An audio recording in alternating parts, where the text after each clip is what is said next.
Hello and welcome to English Academy. I'm Ruchika and today we will discuss a poem for students of Bihar State Education Board from your class 12 Rainbow book. This is poem 9. Poem का नाम है Snake, written by D.H. Lawrence.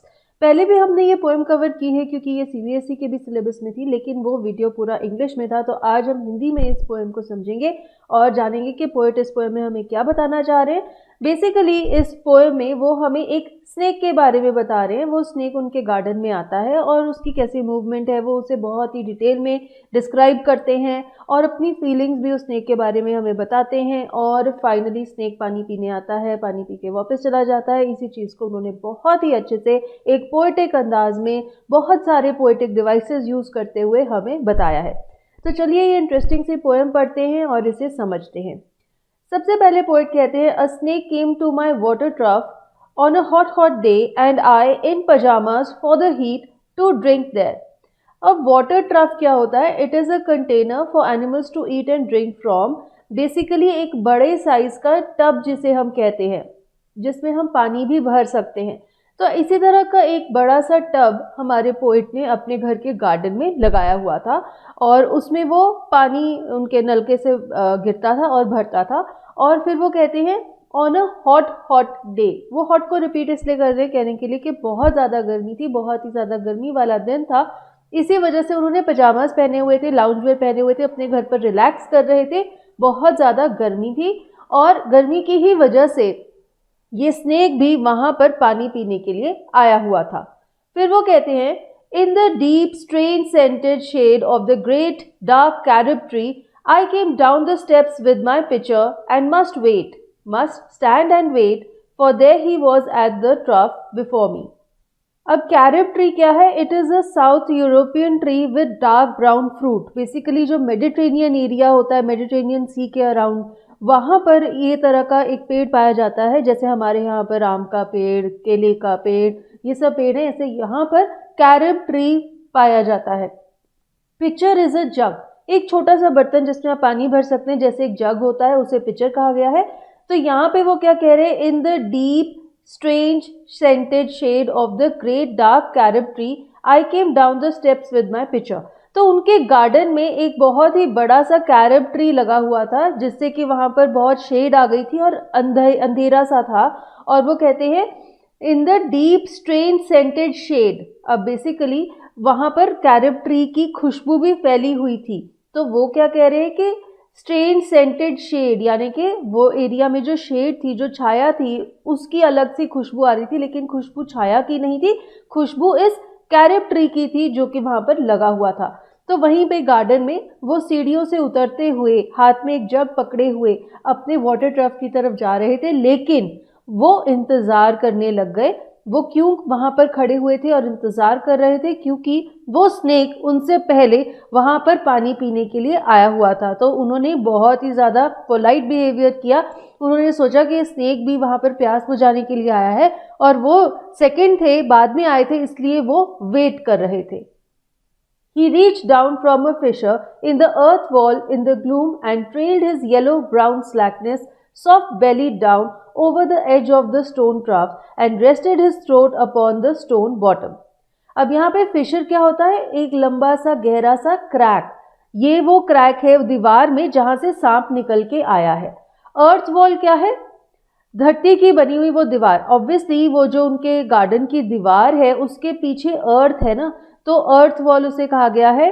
वो area जहाँ पर वो crack था, जहाँ से ये स्नेक निकल कर आया था।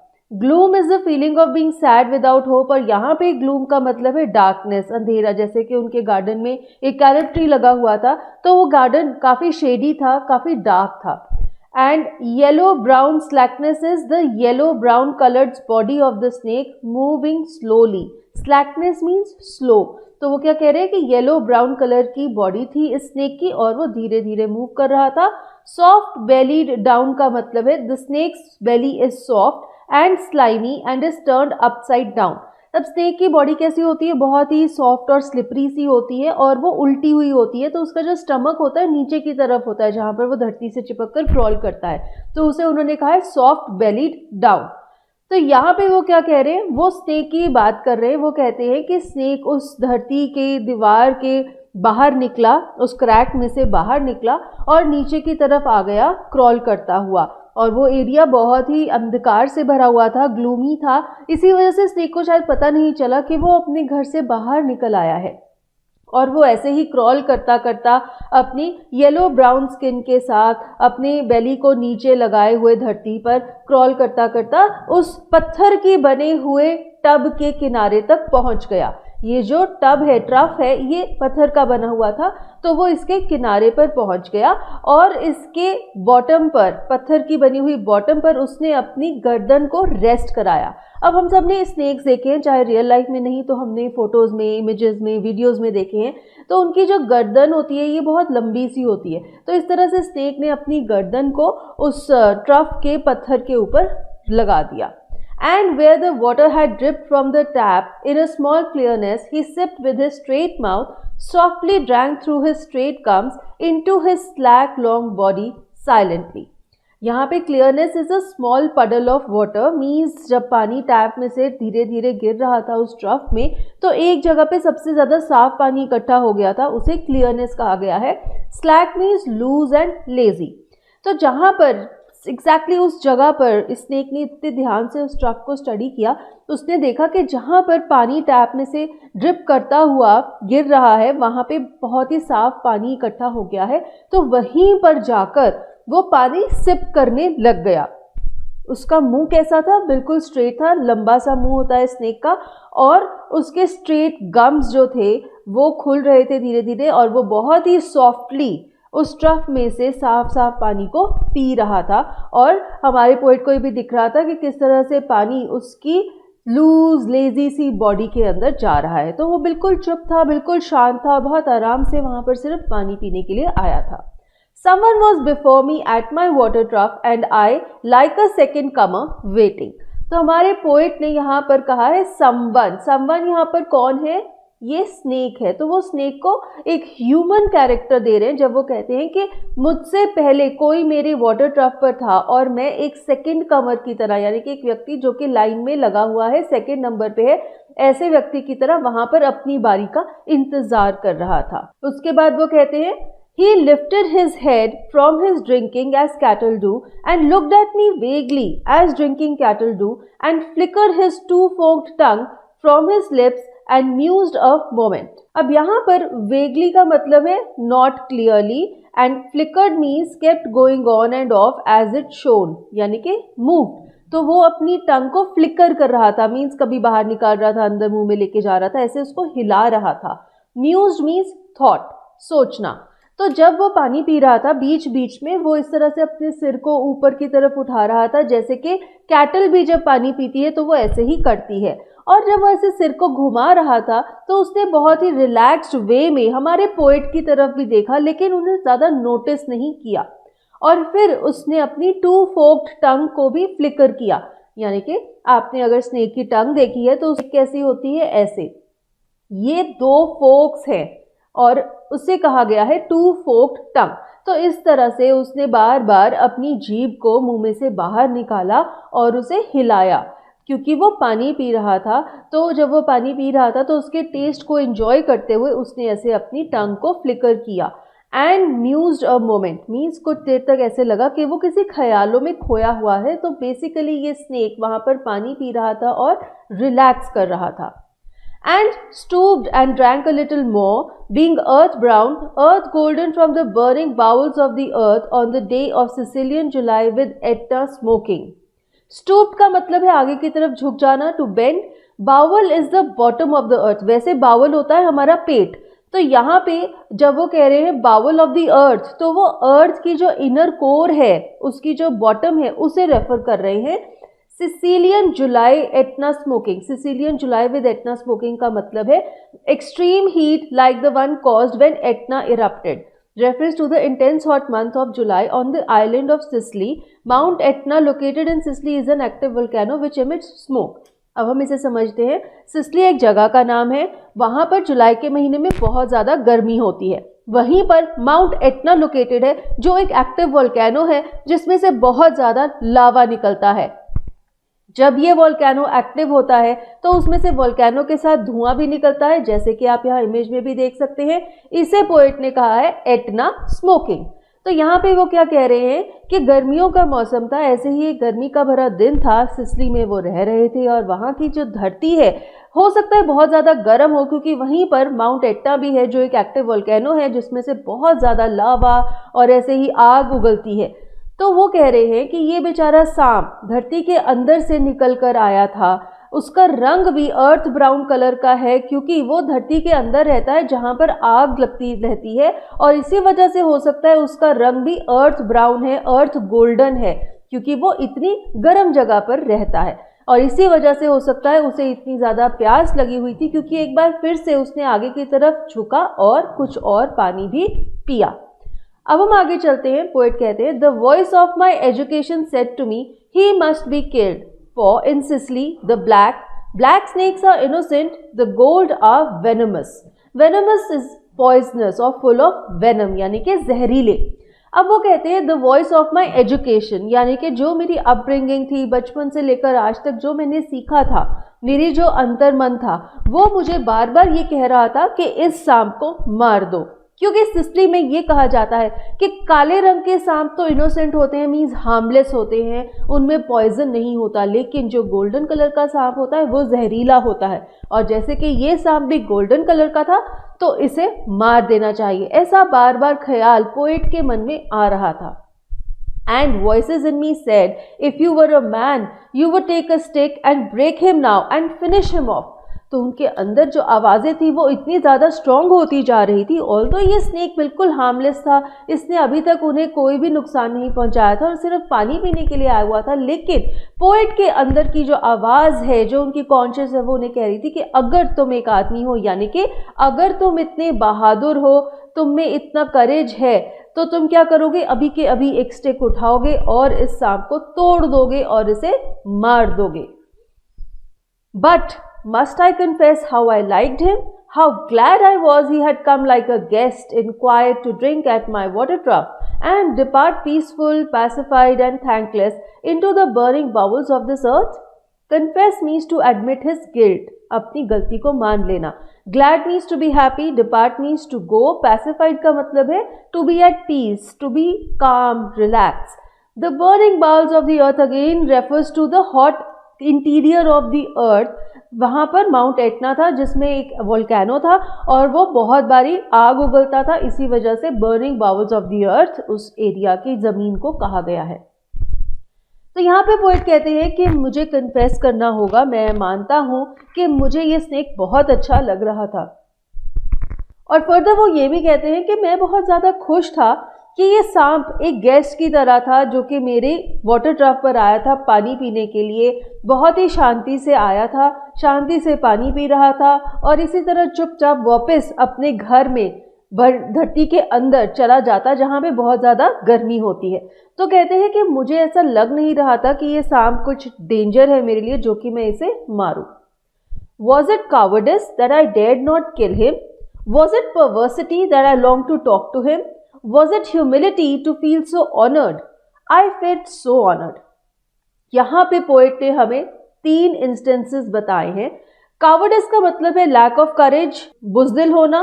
परवर्सिटी का मतलब है रॉन्ग और इमोरल थिंकिंग, मीन्स आपकी जो सोच है वो गलत है, इमोरल है। लॉन्ग का मतलब है टू वांट ईगरली, मीन्स आप बहुत ज़्यादा क्यूरियस हैं, किसी चीज़ को चाहते हैं। ह्यूमिलिटी का मतलब है the quality of being humble, means आप डाउन टू अर्थ है। तो यहाँ पर पोएट कह रहे हैं कि क्या वो एक बुज़दिल थे जिनमें इतनी हिम्मत नहीं थी उस सांप को मारने की, या फिर उनकी जो थिंकिंग थी वो इमोरल टाइप की हो गई थी कि वो सांप की तरफ अट्रैक्टेड हो गए थे, इसी वजह से वो उसे मार नहीं पा रहे थे, या फिर वो सिर्फ हम्बल थे, वो ये सोच रहे थे कि सांप एक गेस्ट है और इसी वजह से उन्हें ऑनर्ड फील हो रहा था कि उनके यहाँ पर एक गेस्ट आया हुआ है, इसी वजह से वो उसे मार नहीं रहे थे। तो वो क्या कहते हैं कि आंसर था कि उन्हें ऑनर्ड फील हो रहा था, वो सोच रहे थे कि ये सांप एक गेस्ट की तरह है जो कि उनके वाटर ट्रफ पर पानी पीने आया है और इसी वजह से वो उसे नहीं मार रहे थे। फिर वो कहते हैं and yet those voices, if you were not afraid you would kill him. तो बार बार उनके अंदर, उनके जो अंतर्मन की आवाज है वो और ज्यादा स्ट्रॉन्ग होकर आ रही थी और उन्हें कह रही थी कि अगर तुम डर ना रहे होते तो तुम अब तक उसे मार चुके होते।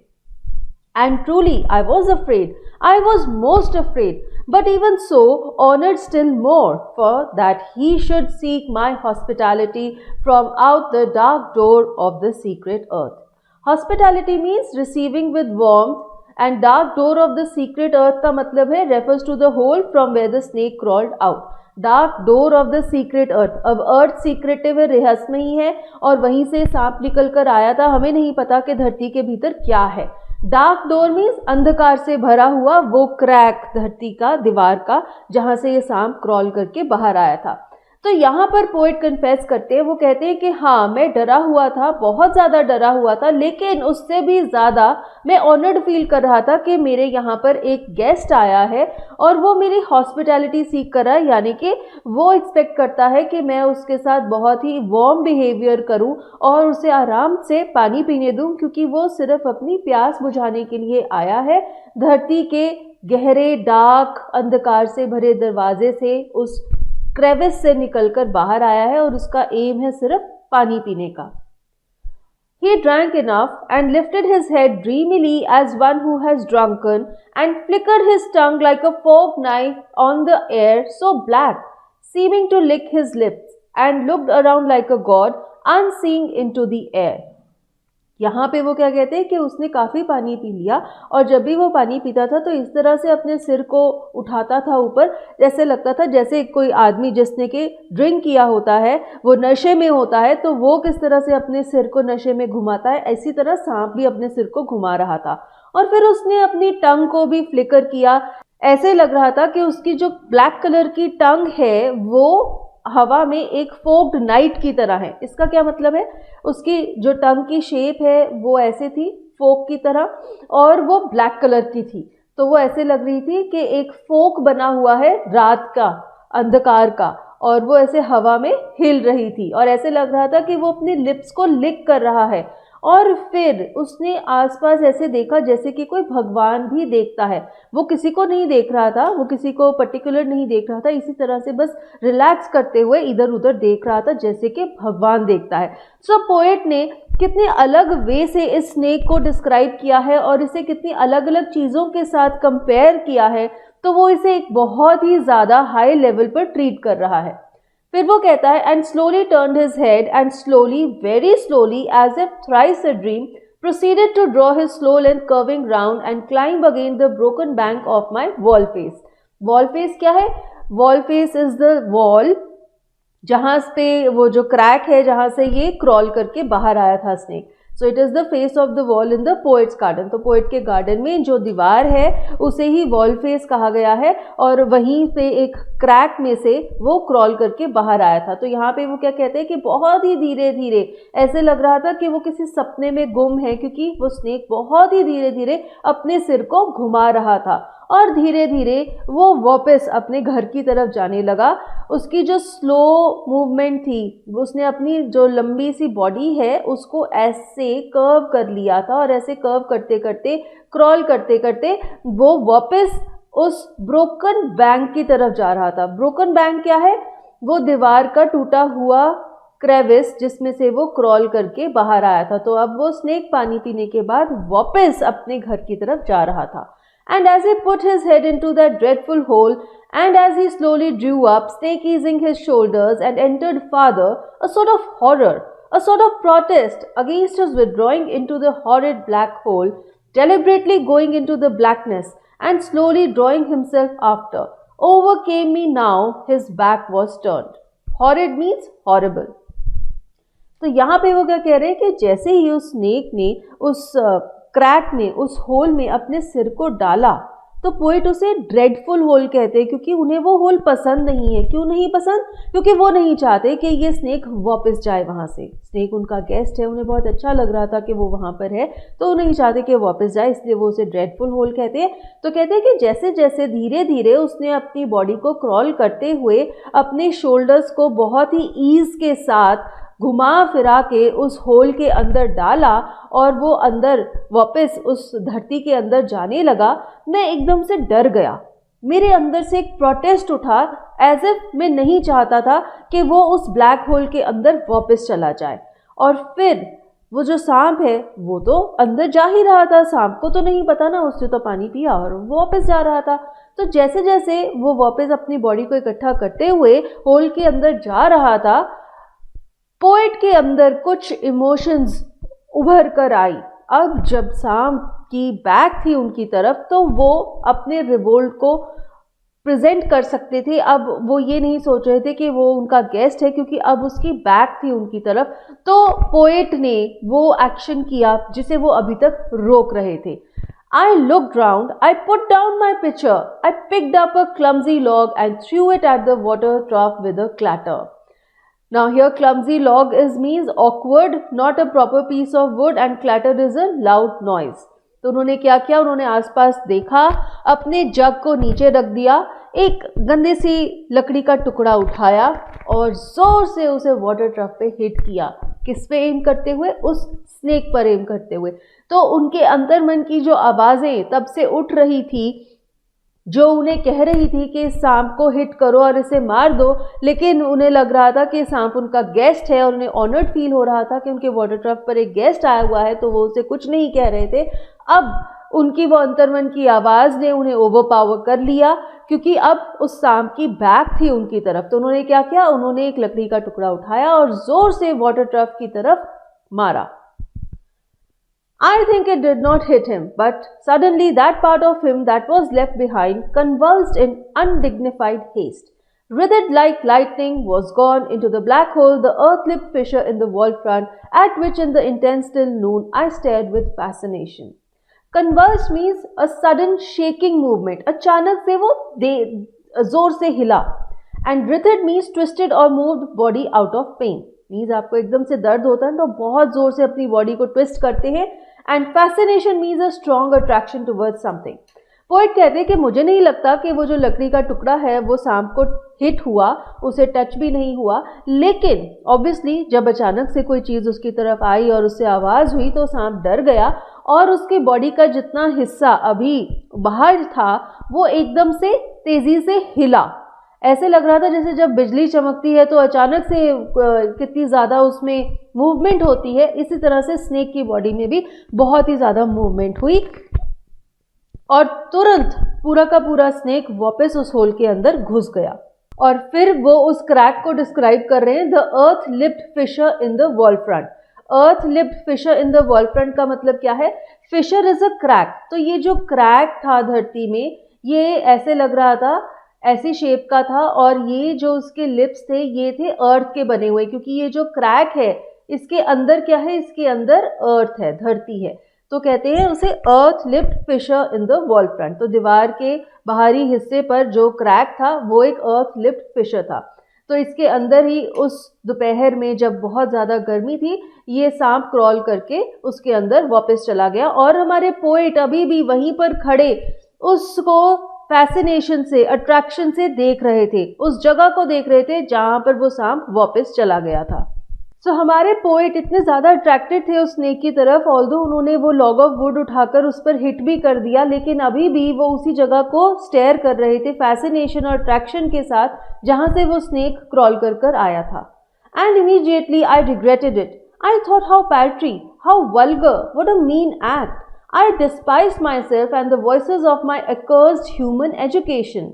Paltry means meager or worthless, something which is very small. Vulgar means something which is not decent. Despised means to hate strongly, बहुत ज़्यादा hate करना. And accursed means having a curse, a bad magic spell. तो यहाँ पर वो कहते हैं कि अचानक से जैसे ही मैंने उसे उस लकड़ी के टुकड़े से हिट किया, इंस्टेंटली मुझे रिग्रेट हो रहा था, मुझे पछतावा हो रहा था, मुझे लग रहा था कि मैंने कितना छोटा और कितना घटिया काम किया है, मैं कितना ज़्यादा मीन हूँ, कितना ज़्यादा सेल्फिश हूँ। और वो कहते हैं कि मैं अपने आप से नफरत करने लग गया और मुझे ऐसे लग रहा था कि मेरे अंदर की जो आवाज़ थी, मेरी जो कॉन्शियस थी, जो अंतरात्मा की आवाज़ थी, मुझे तब से कह रही थी कि इसे मार देना चाहिए, वो कितनी बुरी है, उसमें एक कर्स है, क्योंकि उसी आवाज़ की वजह से उन्होंने ये एक्शन किया था। तो एकदम से ही हमारे पोएट को दुख होने लग गया, क्योंकि उन्होंने एक हार्मलेस स्नेक को, जिसे वो गेस्ट मान रहे थे, जिसे गॉड का दर्जा दिया था, उसे उन्होंने हिट कर दिया था। And I thought of the albatross and I wished he would come back my snake. Albatross is a large white seabird. It is sportingly killed in Coleridge, the Ancient Mariner, resulting in psychological and spiritual crisis. It is an allusion to Coleridge's rhyme of the Ancient Mariner. He wishes for its return. अब आपने इसे, कई students ने ये poem पढ़ी होगी, ये भी बहुत ही इंटरेस्टिंग पोएम है। पहले ये सीबीएसई के सिलेबस में हुआ करती थी। पोएम का नाम है rhyme of the ancient mariner. अब ये जो मैरिनर होता है, ये एक एल्बाट्रॉस बर्ड को मार देता है और बाद में इसे गिल्टी फील होता है, क्योंकि ये एल्बाट्रॉस बर्ड को एक मैसेंजर ऑफ गॉड माना जाता है। तो यहाँ पर हमारे पोएट कहते हैं कि जैसे ही उन्होंने स्नेक को उस वुड से हिट किया और उन्हें अब बाद में दुख हो रहा था, पछतावा हो रहा था, तो उन्हें ये एल्बाट्रॉस याद आ गई। वो कहते हैं कि जिस तरह से इस मैरिनर को भी पछतावा हो रहा था जब वो इस एल्बाट्रॉस को मार देता है, सेम पोएट की हालत थी, उन्हें भी ये एल्बाट्रॉस याद आ गई और उन्हें लग रहा था कि काश वो स्नेक एक बार फिर से धरती से बाहर आ जाए ताकि वो उससे माफ़ी मांग सकें। For he seemed to me again like a king in exile, uncrowned in the underworld, now due to be crowned again. Exile का मतलब है when one is sent away from his territory, जब किसी को देश निकाला दे दिया जाता है। तो यहाँ पे वो कहते हैं कि अब मुझे ऐसे लग रहा था कि वो सांप एक ऐसे राजा की तरह है जिसे उसके ही एरिया से, जिसे उसके राज्य से निकाल दिया जाता है। तो यहाँ पे ये जो राजा है, ये जो स्नेक है, उसका राज्य कौन सा है? वो गार्डन है पोएट का, जहाँ पर वो पानी पीने के लिए आया था। अब वो स्नेक वहाँ से वापस चला गया है धरती के अंदर, उस क्रैक के अंदर चला गया है। तो कहते हैं कि अब वो अंडरवर्ल्ड में चला गया है, जैसे कि कोई राजा एग्जाइल में चला जाता है, अपने राज्य से बाहर चला गया है। लेकिन वो कहते हैं कि उसका क्राउन होना बहुत ज़रूरी है, मीन्स उसे उसका मुकुट मिलना बहुत ज़रूरी है। तो हमारे पोएट इस स्नेक को मुकुट देना चाहते हैं, उसे राजा की पद्धति देना चाहते हैं। इसी वजह से वो कहते हैं कि काश वो स्नेक एक बार फिर से बाहर आ जाए। And so I missed my chance with one of the lords of life, and I have something to expiate a pettiness. Expiate means to accept punishment for a sin, and pettiness is a small or unimportant act. तो यहाँ पे बहुत ज़्यादा बढ़ा चढ़ाकर हमारे poet बोल रहे हैं जब वो कहते हैं कि मैंने अपनी वो चांस मिस कर दी जबकि मेरे सामने लॉर्ड ऑफ लाइफ था। लॉर्ड ऑफ लाइफ कौन है? वो स्नेक था। और फिर वो कहते हैं कि अब मैं बहुत ज़्यादा गिल्टी फील कर रहा हूँ और मैं सज़ा लेना चाहता हूँ, मैं सज़ा लेने के लिए तैयार हूँ, क्योंकि मैंने एक बहुत ही गिरा हुआ काम किया है। सो इस तरह से बहुत ही सैड नोट पर हमारी ये पोएम ख़त्म हो जाती है। और इस पोएम में हमने देखा कि किस तरह से हमारे पोएट ने इस सांप को इतना बड़ा दर्जा दिया, उसे भगवान से कंपेयर किया, उसे एक राजा से कंपेयर किया, और बाद में फाइनली वो बहुत ज़्यादा दुखी हैं क्योंकि उन्होंने एक बहुत ही गिरा हुआ एक्ट किया उसे हिट करने का। अब हम देखते हैं कि इस पोएम के इंपॉर्टेंट लिटरेरी डिवाइसेस कौन से हैं। ये पोएम लिटरेरी और पोएटिक डिवाइसेस से भरी हुई है। सबसे पहले तो ध्यान रखने वाली बात यह है कि ये पोएम फ्री वर्ड्स में लिखी गई है, मींस इसमें कोई राइम स्कीम नहीं यूज हुई है। नेक्स्ट इंपॉर्टेंट जो पोएटिक डिवाइस इसमें हमें बहुत जगह पर देखने को मिलता है वो है पर्सोनिफिकेशन। पर्सोनिफिकेशन होता है जब आप एक नॉन ह्यूमन बीइंग को या फिर एक नॉन लिविंग थिंग को एक ह्यूमन क्वालिटी दे देते हैं। अब यहाँ पर देखेंगे, जब भी हम पोएम को पढ़ेंगे बहुत जगह पर हम देखेंगे कि इस स्नेक को पर्सोनिफाई किया हुआ है। जब हमारे पोएट उसे ही कहते हैं तो वो उसे पर्सोनिफाई करते हैं, तो ये है स्नेक का personification. Next important device is repetition. बहुत जगहों पर ये यूज किया गया है। यहाँ पर इस स्टैंजा में भी हम देख रहे हैं हॉट वर्ड रिपीट किया गया है, कई जगहों पर कुछ लाइंस को भी रिपीट किया गया है उन पर एम्फेसिस डालने के लिए। जब पोएट कहते हैं ऑन अ हॉट डे, उनका मतलब है कि वो दिन बहुत ज़्यादा गर्म था। फिर यहाँ पर एक और इम्पॉर्टेंट पोएटिक डिवाइस यूज हुआ है, वो है ट्रांसफर्ड एपिथेट। ट्रांसफर्ड एपिथेट क्या होता है?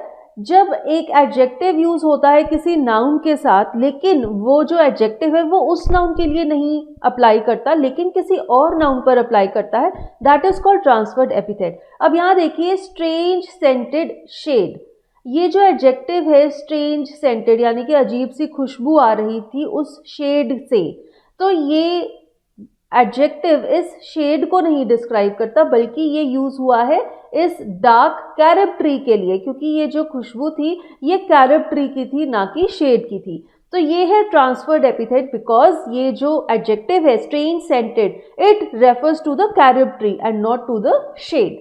यहाँ पर भी हमें रेपिटेशन दिखती है, must wait, must stand at wait, क्योंकि वो इस चीज़ पर जोर डालना चाहते हैं कि उन्हें वहाँ पर इंतज़ार करना पड़ेगा क्योंकि उनसे पहले ट्रफ पर स्नेक आया हुआ था पानी पीने के लिए। फिर यहाँ पर हमें एलिट्रेशन भी देखने को मिलती है। एलिट्रेशन क्या होती है? It is the repetition of a consonant sound eight 2 और मोर कंसेक्यूटिव वर्ड्स। यहाँ पर देखिए स्ट्रेंज सेंटेड, ये दोनों वर्ड्स में स साउंड रिपीट हुआ है। इसी तरह से और भी बहुत सारे इंस्टेंसेस मिलेंगे हमें एलिट्रेशन के। और फिर यहाँ पर भी हम पर्सोनिफिकेशन देख सकते हैं। यहाँ पे पोएट ने ही यूज किया है स्नेक के लिए, so he has personified the snake. अब इस स्टैंजा में भी देखिए ही यूज हुआ है स्नेक के लिए, तो यहाँ पे भी हम कह सकते हैं कि पर्सोनिफिकेशन की गई है। फिर यहाँ पे एलिट्रेशन है from fissure, first sound repeat हो रहा है इन दोनों वर्ड्स में। फिर हमें यहाँ पर एनाफोरा भी दिखने को मिलता है। Anaphora is a device where consecutive lines start with the same word. यहाँ देखिए and trailed his yellow brown slackness and rested his throat, तो यहाँ पर ये दोनों लाइंस एंड से शुरू हो रही हैं, दिस इज एनाफोरा। फिर यहाँ पर फिर से एलिट्रेशन है स्लैकनेस सॉफ्ट बेलीड, तो ये दोनों वर्ड्स स साउंड से शुरू हो रहे हैं। Now in the next stanza we get to see alliteration where water, व sound is repeating in these two words. फिर हमें यहाँ पर कॉन्सोनेंट्स देखने को मिलती है। Consonants is the prominence of a consonant sound in a line. यहाँ देखिए softly drank through his straight gums, इसमें into his slack long body, यहाँ पे स साउंड बहुत प्रोमिनेंट है, दिस इज कॉन्सोनेंट्स। अब हम नेक्स्ट स्टैंजा पर चलते हैं। Someone was before me at my water trough and I like a second comer waiting. Like use हुआ है, this is simile. Simile is a comparison between two things using like और as. तो यहाँ पे poet अपने आप को compare कर रहे हैं एक सेकेंड कमर की तरह, एक ऐसे व्यक्ति की तरह जो सेकेंड नंबर पर आया है और जो अपनी टर्न का इंतजार कर रहा है। नेक्स्ट स्टैंजा में फिर से एनाफोरा देखने को मिलता है, दोनों लाइंस एंड से शुरू हो रही हैं। फिर यहाँ पर भी हमें सिमिली देखने को मिलती है। यहाँ पे वो स्नेक को कंपेयर कर रहे हैं कैटल के साथ। वो कहते हैं he lifted his head from his drinking as cattle do, he looked at me vaguely as drinking cattle do. तो यहाँ पे दो जगह पर सिमिली यूज हुई है, स्नेक को कैटल के साथ कंपेयर किया गया है। फिर यहाँ पर भी एनाफोरा देखने को मिलता है, म्यूज्ड मोमेंट, दोनों में म साउंड रिपीट हो रहा है स्टार्टिंग में। नेक्स्ट स्टैंजा में यहाँ पर हमें एलिट्रेशन देखने को मिलती है, बर्निंग बावल्स, दोनों वर्ड ब साउंड से शुरू हो रहे हैं। और फिर यहाँ पर एल्यूजन यूज हुई है। Allusion is a poetic device जिसमें आप किसी फेमस पर्सन, प्लेस, इवेंट को रेफर करते हैं। यहाँ पे जब वो सिसिलियन जुलाई को रेफर कर रहे हैं और एटना स्मोकिंग को रेफर कर रहे हैं, ये दोनों एल्यूजन है क्योंकि यहाँ पे वो एक जगह को रेफर कर रहे हैं सिसिली को, और यहाँ पर एक माउंटेन को रेफर करें माउंट एटना को।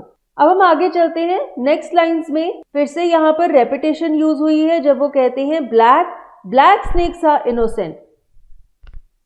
और फिर यहाँ पर हमें पर्सोनिफिकेशन भी देखने को मिलती है, ही मस्ट बी किल्ड, यहाँ पे ही यूज हुआ है स्नेक के लिए। यहाँ पे भी सिमिली यूज हुई है। यहाँ पे सेकेंड लाइन में वो कह रहे हैं I was glad he had come like a guest, तो स्नेक को एक गेस्ट के साथ कंपेयर किया गया है। यहाँ पर पर्सोनिफिकेशन भी यूज हुई है, स्नेक को ही कहा गया है। फिर यहाँ पर एलिट्रेशन यूज हुई है, पीसफुल, पैसिफाइड, दोनों वर्ड्स प साउंड से शुरू हो रहे हैं। बर्निंग बावल्स, ये ब से शुरू हो रहे हैं। और फिर यहाँ पर रेपिटेशन भी है, into the burning bowels of this earth, this line has been repeated to put emphasis that the snake resided in such a place which was very hot, the burning bowels of the earth. Next stanza में यहाँ पर anaphora use हो रहा है, तीनों lines was से शुरू हो रही हैं।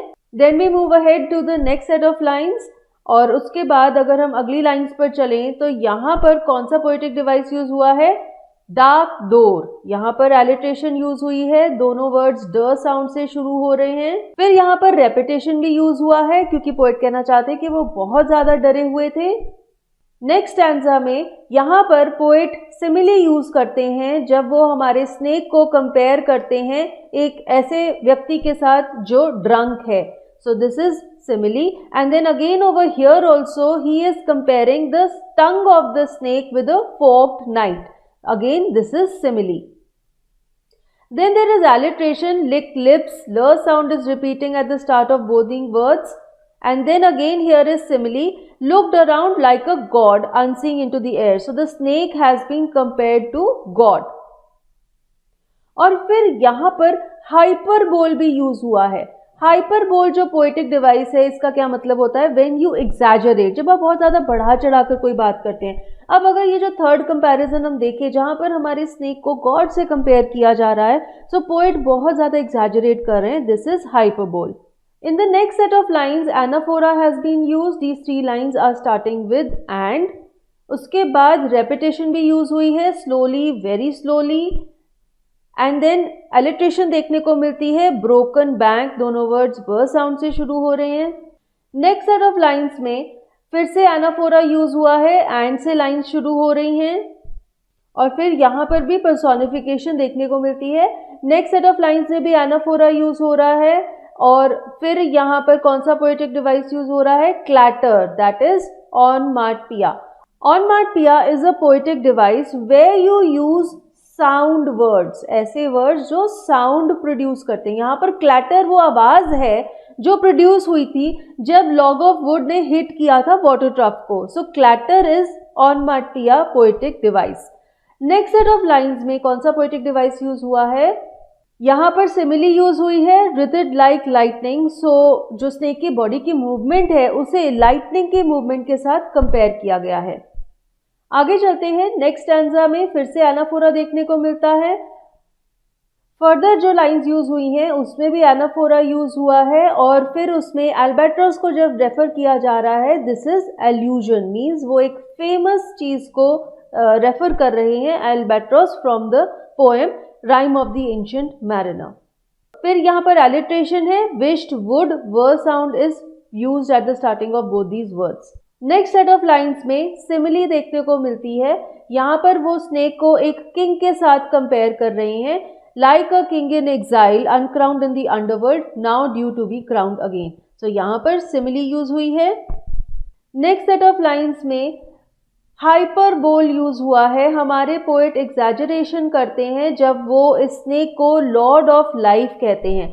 फिर यहाँ पर एलिट्रेशन भी है, लॉर्ड लाइफ, ल sound is repeating at the start of both these words.